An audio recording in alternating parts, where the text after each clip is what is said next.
Hello guys, welcome back to my channel. This is Epix Eurovision guy, and no, haven't uploaded in quite some time. But, well, it was quite an unexpected summer for me. I was supposed to just come to Iceland for a month and work here in June, then go back to Estonia, but, well, I am still in Iceland. This is my little home, my little house for the summer, and, well, now we're getting near the winter already. It's basically autumn now, and sorry if you hear any like rumbling and noise from the outside. There's a pretty decent storm right now, well, not only in northeast Iceland, but in Iceland in general. So sorry for that, but nothing we can do. I will get to the Iceland part. Why exactly am I here? Maybe some of you who watched my Iceland reaction video for Delia's Power already have a clue, but otherwise that is definitely a video I'm gonna make at some point. The summer has been very busy. A lot of work, a lot of stress. That's just how it is at the moment. But now, let's begin with the video and the whole point why I'm making this video. I just really want to talk about Eesti Laul, and I mean, as an Estonian, I have maybe a bit more insight. I can read all the news articles, I can listen to the radio programs and the interviews that the people connected to the contest are giving. So, yeah, who else basically could go more in depth into why these changes are made, what changes are made, and what the future could hold. So, Eesti Laul has been revamped. Tomi Rahula, who was the head of delegation and producer of Eesti Laul for 5 past years, is no longer part of the team. Instead, all of his responsibilities have been spread out among the people working in the public broadcaster ERR. The new face of Eesti Laul is Karmel Killandi, who has been the head of entertainment program in ERR since 2017 and will continue in that role as well. And she has said multiple times that she is not the new producer, she's not doing the same job as Tomi was, and that really the team is bigger, the responsibilities have been spread out, so she is still basically the one responsible and the one who decides, but she has a lot of other jobs, a lot of other work, a lot of other responsibilities as well, not only Eesti Laul, but all the other entertainment programs in the national broadcaster. Now, she's not new to Eesti Laul, not new to Eurovision. She has been the journalist and just going with the delegations, making interviews and bringing that to the channel. But she's actually quite well educated in music as well. Between the years 1978 and 89, she studied piano in Tallinn Music High School. And until 94, she continued with choir studies and music pedagogy.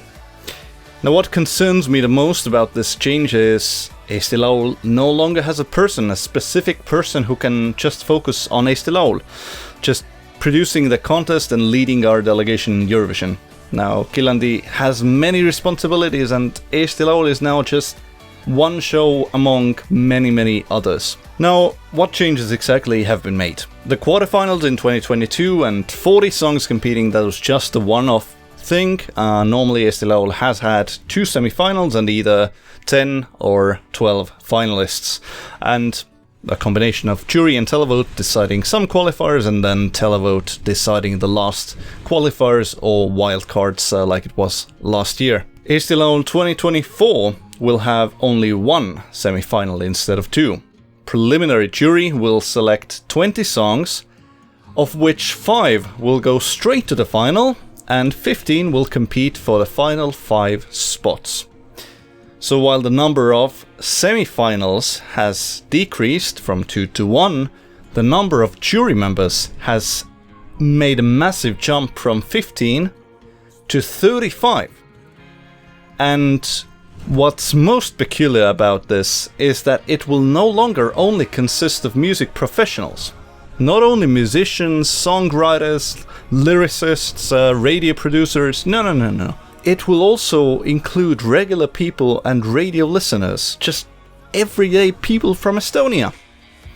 Now, Karmel Killandi had this to say. Our interest is to get the opinion of a very broad audience. Life has shown that if a song is good, no matter if it's the rhythm, the vocals or the message, that will be understood by people of different age, musical experience and occupation. She was also asked if a random radio listener could also end up in the jury then, and the answer is yes. Now, how exactly the jury members will be selected is not clear yet. Of course, they will not be announced, because then the producers or songwriters that send their songs could influence them, whatever. So that is obvious. So I don't have any further information regarding that. Maybe we'll hear more in the upcoming weeks and months. Maybe after the songs were selected, we'll hear about who actually the jury members were. The point of sending 5 songs directly to the final is officially for the jury to say that, you know, these 5 songs have the most impact, have the most potential, are the best choices for Estonia to send to Eurovision. Those 5 songs would do the best. In reality, it's most likely to cut costs, while still having at least 20 songs compete, but only having 2 shows instead of 3, only having 1 semifinal instead of 2. A semifinal with 15 songs is rather big, especially if only 5, so 1 out of every 3 song advances, but we'll see how that goes. One of the main reasons overall to make these changes is, of course, money and to cut costs. RR is not the most wealthy, and the government has decreased the money that is given to the national broadcaster. So it has been an issue for quite some time, and it seems like it's only getting worse and worse. One other cost that is huge, in fact the highest in Europe, is the cost of voting. Last year people in Estonia had to pay €1.70 for a single call in both Eesti Laul and Eurovision. And Estonia has been the most expensive country to call from for a very, very long time already. And now, while Killandi hasn't officially confirmed anything, she at least did say that since it is a new beginning for Eesti Laul, everything will be checked and looked at, including the cost of voting, so that's possibly one positive that could come out of this. Now, Tomi Rahula, the previous head of delegation, he started in 2019. He has been very critical of the changes, saying he would not have done it like this. He raised concerns about the jury consisting of 35 people when he had difficulties finding 15 members, since Estonia is a small country and pretty much everybody knows everybody.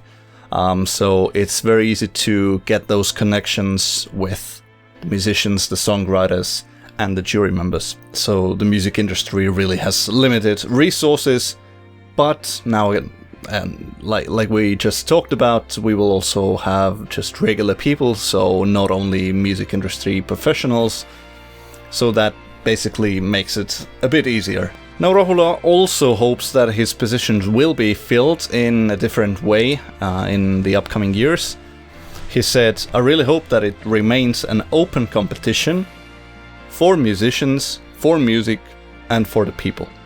Rahula took the position over from Mart Normet, who had been the head of entertainment program for 7 years between 2009 and 2016, and he stepped down in 2016 to focus solely on Eesti Laul, saying that it has grown so much that it actually needs full attention, especially in the first months of a new year. Now, I don't really think that Eesti Laul is smaller and doesn't require as much resources as it did in 2016. I think it has grown massively since, so how this can be achieved, is a question of its own, but again, we will see. Rahul also brought up that Eesti Laul used to be too niche and run by television people, and he was able to convince successful musicians to take part. Which is true. Big names, successful musicians have been competing every year, bringing not only quality and experience to the contest, but also fans, also just the capability, the knowledge, and more funds, more likely than not as well. You know, this is something that countries like Ireland, UK, Germany, for example, have really struggled with. Successful and experienced musicians just not wanting to take part. Rahula himself did not rule out of competing in Eesti Laul again, but not before changes in the upper floors of ERR have been made, whatever that exactly means. He has not only gone to Eurovision as head of the delegation, he was also one of the authors of Merelapsed by Koit Toome, which finished 12th in Eurovision 98. Also some high positions in Eesti Laul. In 2011 he finished 2nd with Out Loud, Wanna Meet Bob Dylan was the song. And Ariadne finished 5th in Eesti Laul 2017 with Feel Me Now. Also some entries to not Eesti Laul, but the contest before that, Eurolaul, so Eurosong in 2003 and 4, for example, in the group Slobodna River. So how exactly Eesti Laul 2024 will go, of course, mostly depends on the songs that are competing and the entries that the new jury will select. Now, first songs have already been sent, and they are expected until October 23rd. But concerning news just were released now a couple of hours ago. Only 12 entries have been submitted so far, and we have 2 weeks remaining.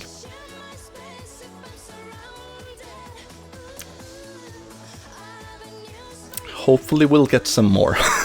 Now, it is true that mostly the big chunk of songs are sent on the last day, in the last minutes or the last few days, but still 2 weeks before the deadline, only 12 songs. At this point, let's just remove the first semi-final as well, the only semi-final. Let's go straight to the final, all 12 songs competing. So this is a bit concerning. Hopefully Tomi Rahula is not right in the sense that big musicians, big names still want to compete, because he really was in contact with them all the time and asking them to compete and talking to them regularly, and it was, well, easy for him to do so. He was very familiar with the music industry. He's a musician, producer, piano player himself, a lot of connections, a lot of friends, and he was just able to convince them to write songs for Eurovision, or at least just enter the songs that they already had to enter to the contest and not release before.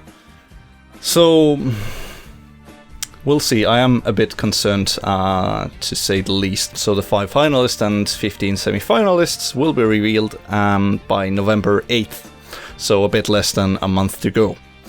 And as usual, Eesti Laul Start will be the show where the songs are first heard, and that will air in early December at some point. The one and only semi-final will take place in January in Tartu, and the final will take place in Tallinn on February 17th. Where exactly, whether it's Tondiraba, where Eesti Laul was held last year, or Saku Suurhall, also the arena that hosted Eurovision in 2002. We don't know that yet, so tickets are not up for sale yet, but hopefully in the upcoming months that can be possible as well. Anyway, this is just a short recap of the changes in Eesti Laul, why those changes have been made, and I agree with Tomi, and I agree with a lot of Eurovision fans that are very concerned and are not happy with the changes, but of course it is understandable that you have limited resources and you have to cut costs. So at least we still have quite a few songs. We have 20 songs. I hope that the jury members that they select, the preliminary jury members, are mostly, at least, music professionals, and we'll only have a few regular radio listeners, so-called, because, I mean, that is basically then already a televote and jury combined.